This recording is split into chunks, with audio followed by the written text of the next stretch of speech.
All right, recording is started, and this is the December 20th, 2023 SIG Developer Experience meeting. This is definitely the last one of the year, so we'll kind of close things out, see where we're at with our progress on the 1.15 milestone, and then we will reconvene back in 2024. So I think a lot of folks are already on time off and vacation and stuff like that for holidays, so it is just me and Ezgi today, but we'll hold it down and get it done today.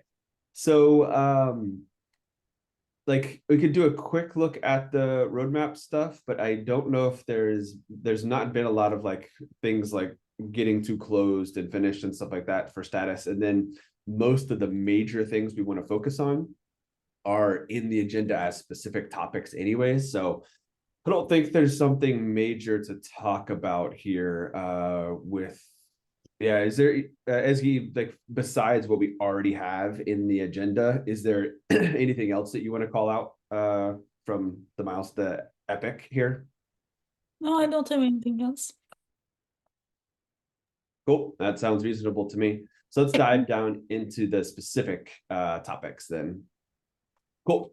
So I was just trying to catch up with a few things. I've been traveling a bit and I'm back now, but I wanted to catch up on Bob had proposed or asked for our opinion at least on having the trace command be at least somewhat aware of provider Kubernetes object type. For folks that may be watching this recording later, the object type is a fairly generic wrapper around underlying Kubernetes resources and like that are being managed by that object. So if you're heavily using provider Kubernetes, then you've got a lot of objects in your system there that are part of your compositions. When you do a trace of them, you'll just see a bunch of like generic bland objects that don't really have much deeper insight into what's going on in the underlying status of them. So Bob was asking about if there was some more specific awareness of provider Kubernetes objects that we could build into the trace command. And so there's a little bit of discussion with Lovro on that, if folks had seen that. But one of the things I didn't get a chance to look at, and maybe Ezgi, you might already know this. So Bob was talking about the kube lineage tool and like the behavior that it has for showing objects, showing fields and status and stuff of Kubernetes objects. Do you know how that works? Have you seen kube lineage in action or know the behavior of it? No, I don't know. Okay. Me neither. So I want to look at that and see what that is. Like, I think in general, my stance here is that in general, I would not want, the core crossplane trace command to know about all sorts of different providers, teach it like specific things and have specific knowledge and then bring in dependencies and stuff into the crossplane CLI on providers. That does not seem like the right thing to do. But I could see like a very basic common type like this that a lot of people do use to maybe get some special treatments. I wouldn't want to, I wouldn't probably wouldn't want to do it on like a library dependency sort of way of like literally importing in provider Kubernetes like types and packages and stuff into the Crossplane CLI, but perhaps like an awareness, like a simple awareness of, okay, cool, that's that, that GVK, that group value kind, and then here's some field paths that I know to look at. That I'll just get the values out of those. So not having like a hard dependency on it, but like a little bit of awareness. I could see a case for that. I'm not like proposing that we definitely do that right now, but I could see a case for that. But then it makes me think immediately of like, is there a general way that we would want to have some sort of extensibility of trace of like if you have some special objects that are part of the hierarchy that the trace command is spelunking, it makes me wonder if there's ways that you can kind of pass in like, hey, look at these field paths or look at these columns or whatever on these objects that you find and kind of like have like pass that in when you invoke the command so you can kind of influence what the trace command looks at and prints out. That's kind of where my mind goes, but I have not thought about that more than about 5 minutes this morning, so that's where I'm at. What do you think, Eski? Do you have opinions on that? Yeah, I'm in favor of a more generic option as well. I don't like to add some dependencies to any other providers. So I like the idea of passing some kind of a field path as a flag and then displaying it in a different verbosity level just for people to use the objects as well. So I think Yep. that could be achievable.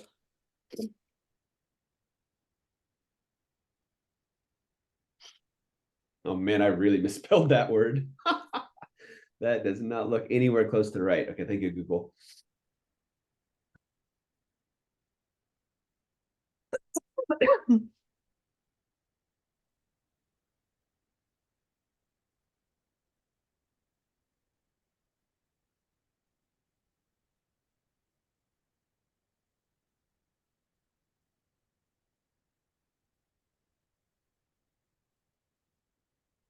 Okay, cool. That sounds good to me then, Ezgi.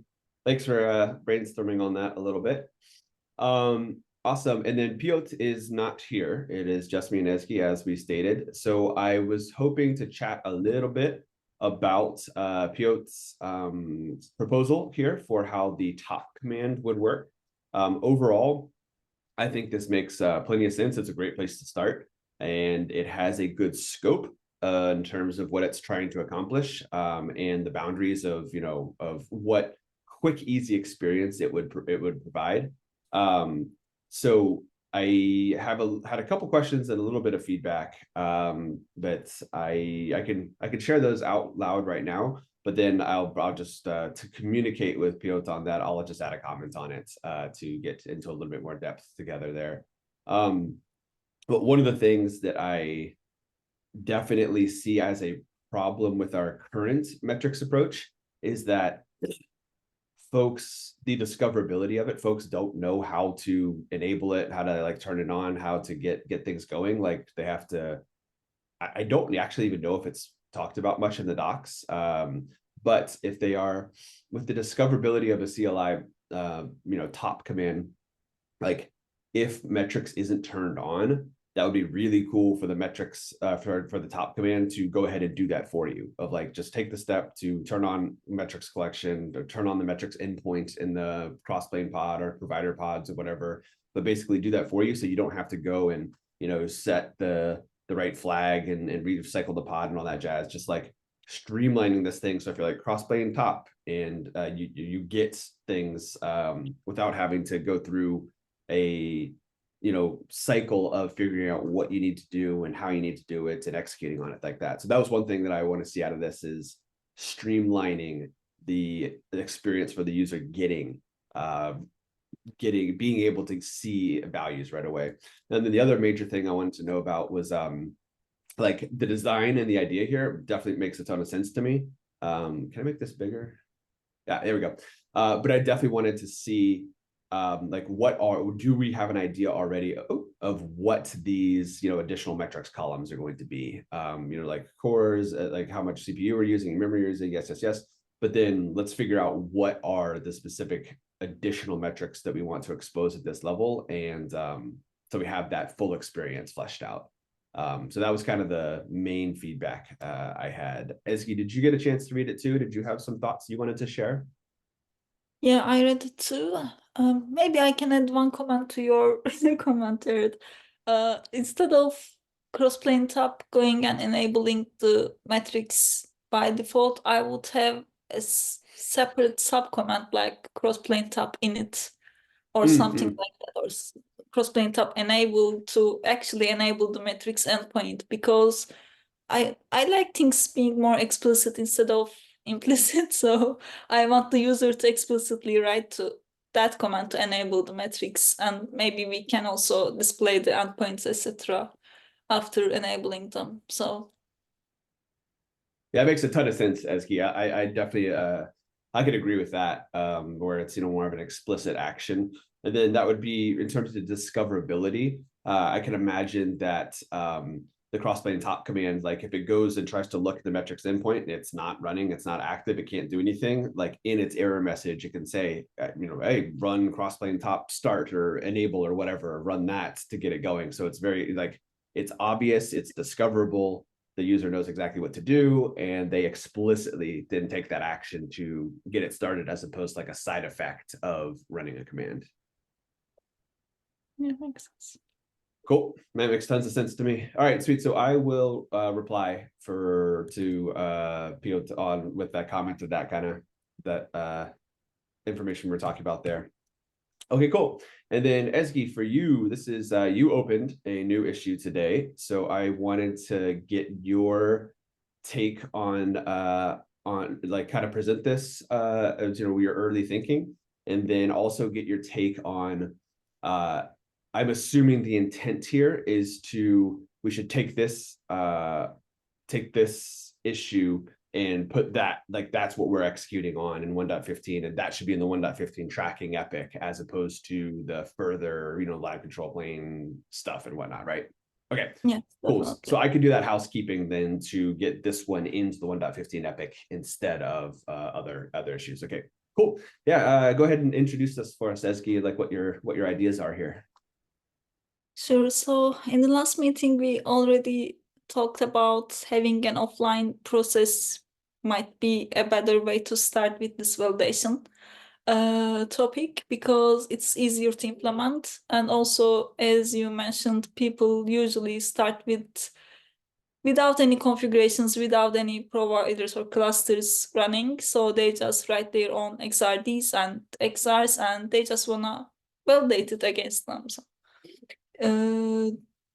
with that approach, what I'm proposing is having an offline tooling called offline command called validate.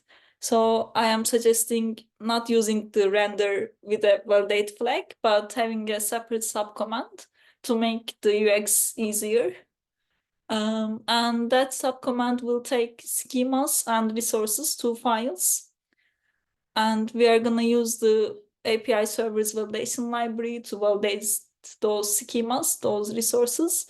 So those might be XRs or managed resources. And since providing the schemas might be a little bit too low level, we can also provide another subcommand, or maybe just a script. What I'm proposing in here is a script to extract those CRDs from provider images and appending them in a single file so that we can use them in a validate command. So in this line, what I'm suggesting is we can have different images separated with a comma, and then that script can download those Docker images and extract the CRDs and combine them in a single file. In the second part, I am displaying how we can use it with the Crossplane beta render command. So beta render is a pretty powerful tooling, and validating the output of render command is pretty useful, I think. So what I'm suggesting is, instead of getting the resources from a file, we can also use standard input and pipe it together with the beta render command. We have one problem with that, actually, that I mentioned in the next section. So composition functions cannot edit XR specs. So the beta render command doesn't display XR specs, but it only displays the status fields. If we directly pipe that output to validate command, it complains about it because it says that, okay, spec is required, you are not giving any spec fields to me. So we can solve this issue with 3 different options. I mean, these are the proposals I came up with. We can definitely discuss it. The first one is updating the render command and displaying the spec fields as well, because the render already gets the xr.yaml file. We can combine the spec fields together with the rendered output fields and validate them. This is one option. The second option is introducing a flag for skipping XR validation. I'm not a big fan of it because XR validation is also pretty handy to me. So I don't actually support that idea, but I'd like to mention it. The third option is if user provides multiple provides the same instance with multiple manifests, we might just combine them. So what I'm trying to say is, at the end of the resources.yaml file, if the user adds the xr.yaml file again, we can just combine them for them and then use the output result for validating it. So this is the third option I could came up with. But I'm open to discussion. Any other suggestions are more than welcome. Yeah, cool, Ezgi. I think this is great overall. This like this direction is definitely I think pretty good. So on the details here, like do you know if there's a reason why the render command already doesn't output like the spec of the XR? Like I know that you're like your function isn't supposed to be able to write to it, or I know that now because it says it here. I think I knew that already. But it seems like that the render command, like if the render command's objective is to visually show you like what's going to get created, what the state of the world is going to be after running your function, then that having the spec populated there so you kind of understand, yep, cool, that's a spec and that's the state of the XR object, even though my function didn't touch it, like this, it's a more complete picture. Was there a reason why already that the render command did not print out like a full XR spec? I'm not 100% sure. Maybe Nick can comment on it, but I think it focuses on the output coming from the function side instead of what will happen on the cluster side, kind of thing. So it Oh, is okay. running the PT function composer stuff, and it just displays the output of it, I think. That's I why we see. don't see the XR spec. Does that mean, Ezgi, then that would it be challenging for render to output the specs, like what the XR spec will look like, because that brings in functionality that is more deep and more core, besides just running the function pipeline? Like, does that bring in, a challenging piece to run outside of the cluster and run in a client side environment? I don't think so. I think it's Mm. doable. Maybe we can do it behind the flag as well, because I also like that people needs to be aware of this, how functions are working, right? I mean, you didn't know that functions cannot No, I update. didn't know People also that. need to know that. And it's a good indication, I think. So maybe again, behind the flag, we can display the spec values as well, or we can just update the existing behavior. I'm not sure. But I kind of understand why we don't have the spec in the rendered output part. Got it, got it. Cool, yeah. So like that's my instincts here are like to the first one is probably the most promising, where it can show a more, it brings some little questions, but it can show a more complete picture of what's happening with render, or what the state is going towards, at least, and then that gives us complete objects to then be able to validate successfully as well. So I kind of like that direction, at least. That one makes sense to me. I think, like, in general, a design principle here is in my opinion is probably going to be, what can we do so that the user, the platform engineer who's using these commands, just gets it right on the first try, as opposed to, oh, they have to know to also pass this, oh, and they've got to go and make sure that this information is available and make sure that that's in the right format. Like, the more we can make it so that they boop, boop, run the command and it works and like as they expect and solves the problem that they want, the better off we'll be. So that's kind of like a guiding user experience design principle that well, at least we should be keeping in mind when we're making decisions like this. Yeah, makes sense to me. Cool, cool. Hey, Arjun, I just wanted to say hey to you, man. I saw you popped on. Hey Jared, Good how's to it going? see you, bud. Good to see you as well. Hello, Ezgi, is that the right pronunciation? Yes, thank you. Right. Hello. Arjun was in Chicago at KubeCon, and then we were chatting at the Crossplane booth. So we that's how we know each other now from recent times. Yep. Cool. Absolutely right. From recent times. Cool, man. Yeah. So, Arjun, me and Ezgi were just catching up on one of her big deliverables for this 1.15 milestone about being able to validate Crossplane resources when you're in a local development mode. You're writing compositions, you're running your functions, and you're trying to say like, hey, is this right? Is this thing correct? And then we have some tooling for that already with the render command that basically runs your function pipeline and spits out like what would happen in a real cluster if you ran it there. But right now it doesn't really validate anything. Like it'll show you, but it doesn't say if it's right or not. So basically the goal here is to be able to help people and say, hey, this is right or this isn't right, and you need to fix this and this. So that's the experience that Ezgi is building, designing and building right now in this milestone. So that's what we're talking about. Thank you. Thank you for helping me catch up on this. Very nice. Yeah, man. Cool. So yeah, so then Ezgi, I think so your other idea here about like having the schemas available is, I think it's like that's a great example here again, Ezgi, about what like the user design principle of what can we do to help the users get this correct, you know, in easily, right? So I really like that direction, at least around streamlining the process for the users. So instead of like, okay, you've got to go and, you know, manually concatenate all your schemas into the schemas file and good luck, figure it out, make sure you get all of them. Like that's, yeah, that would be tough.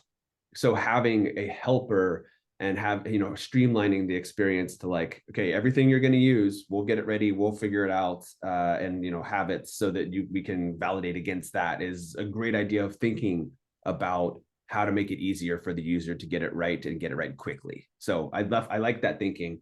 I want to think a little bit more about, the exact mechanics of this. I think this is totally the right direction, but I just saw this 10 minutes ago for the first time, so I don't have a super well internalized way about it yet. So, but I totally like the direction. And then the other thing, Ezgi, was that so your design proposal here is that render itself does not have validation built in. It would still continue to spit out the output, but then you need to invoke validate to make sure that it's accurate and validated. So that's I wonder if there's, so validate has merit on its own of, hey, you've got something that you want to validate, you like want to look at and examine. So it's got validity of being on its own. But I also wonder if there's a way that render can have that validation automatically built in. I don't feel strongly about that yet. Like I'm not going to say that render has to do validation in itself too. This is a fairly reasonable way to have two different commands that have their own area of responsibility, their own focus, and then just like Unix tools, you can pipe them together, you can combine them together to create a bigger story. So this could be pretty reasonable, but that was my initial reaction is, oh, okay, render isn't going to have this functionality. You have to take that extra step to pass it along to validate. And that's probably going to be fine, but that was just my initial thought of needing to internalize that more. Yeah, my main motivation behind this is I didn't wanna add additional flags and commands to the render subcommand because and we make need it more complicated. Schemas. Yeah, we need to pass the schemas as well. And I don't know, it's doable, definitely, but not sure about the UX part. So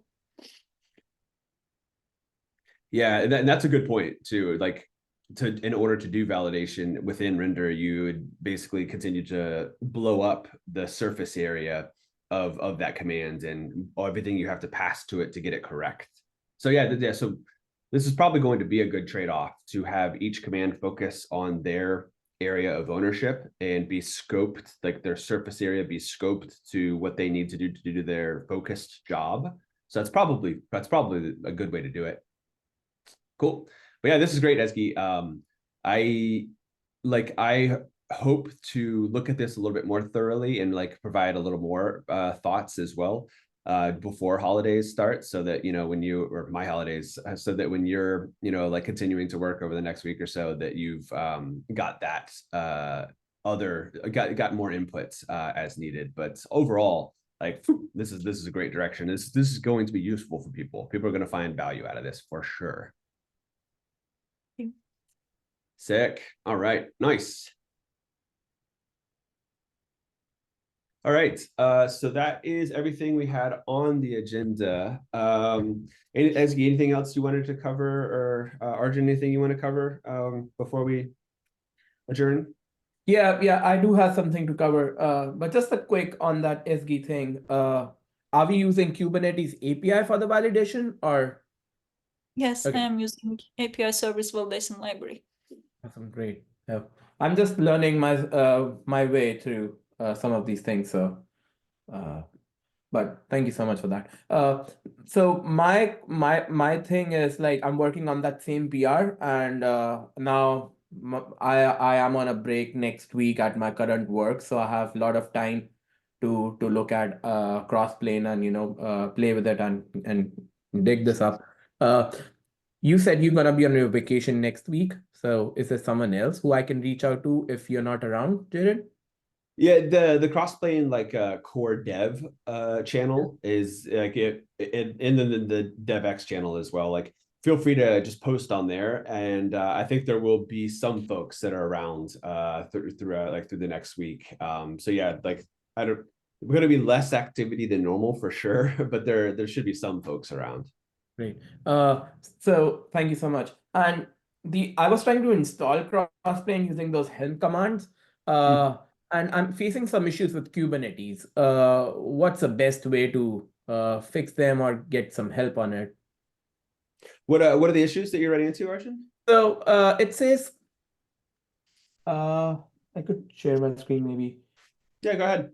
Oh yeah, I gotta stop first. Okay. So, Okay, I stopped. okay. Give me a second here. I have some tabs open. Let's see. Oh. Again.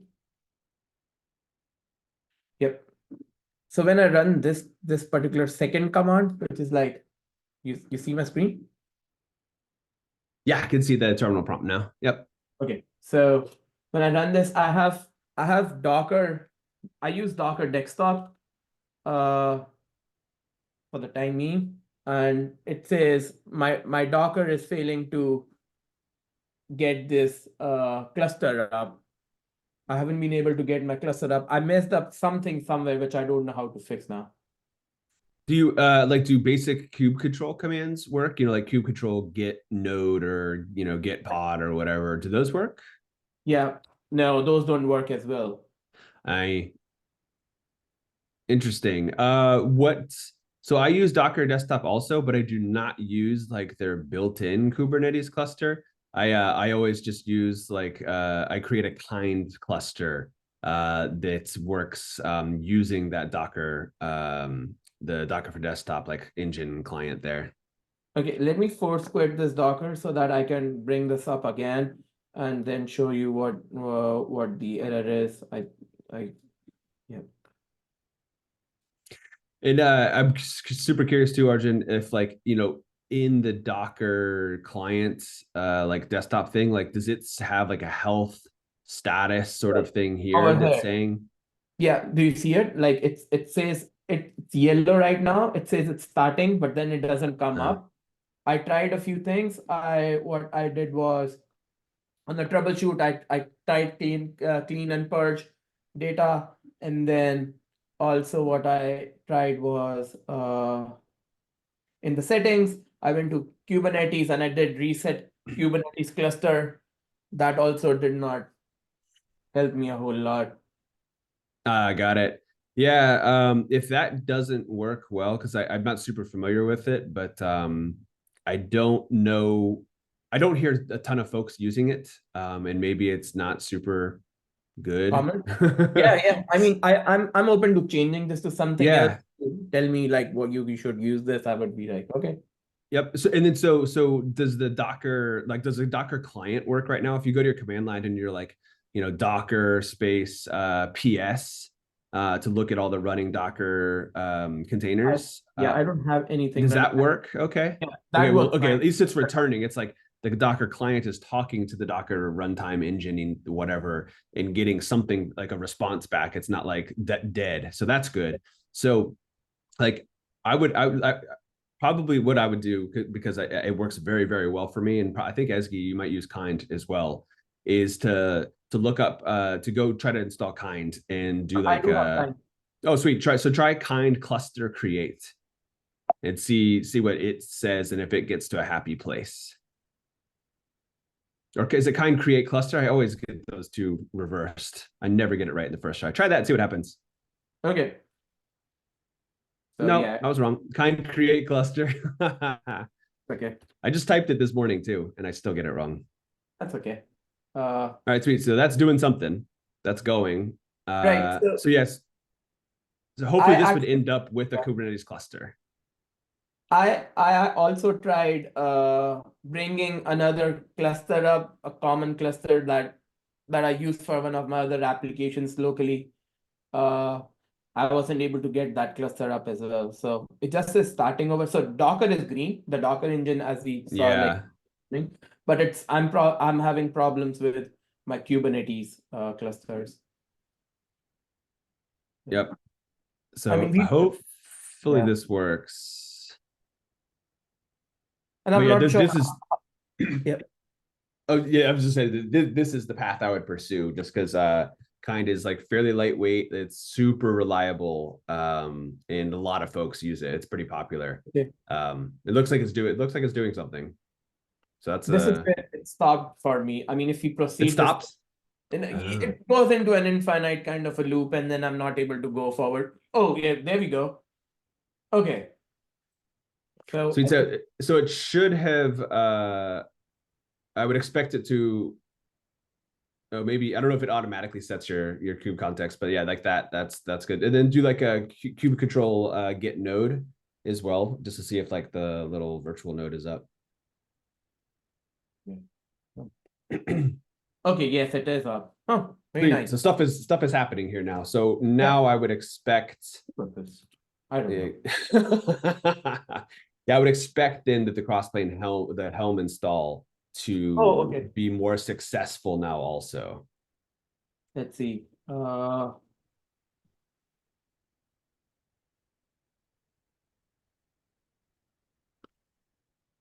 think that did it, right? Nice. And you could do like a kube control, and then it's the namespace Crossplane system name. So yeah, there you go. Like you could run it all as namespaces. That's fine. And see if the Crossplane like this, pipe it to Crossplane or something. Grep, maybe. You can, yeah. Like if you want to look at specifically Crossplane stuff, you could just do kube control get pods -in for namespace and then Crossplane system. Okay. So you're just looking at that one namespace. But that's what I have. Yeah. But so those Crossplane pods are initializing. That looks like they're making progress. Hopefully those come up and get to running status as well.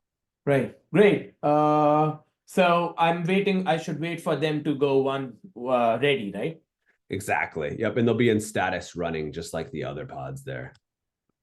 Okay, perfect. Great. Oh, there we go. We have it.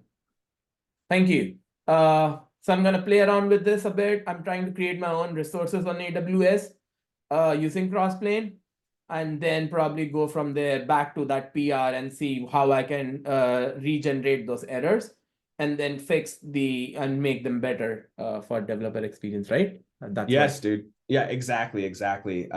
So let me feel free to reach out anytime though about other issues you run into, and we'll see if we can get you unblocked, man. Thank you so much. I really, really appreciate that. Awesome. Yeah, thanks for digging into this. It's definitely excited to see that. Cool. All right. Well, yeah. So then we'll talk async then. And if anybody takes time for holidays, New Year's, all that stuff, enjoy all that time. And great to see everybody here today. Thanks. Bye. Thank you. Bye-bye.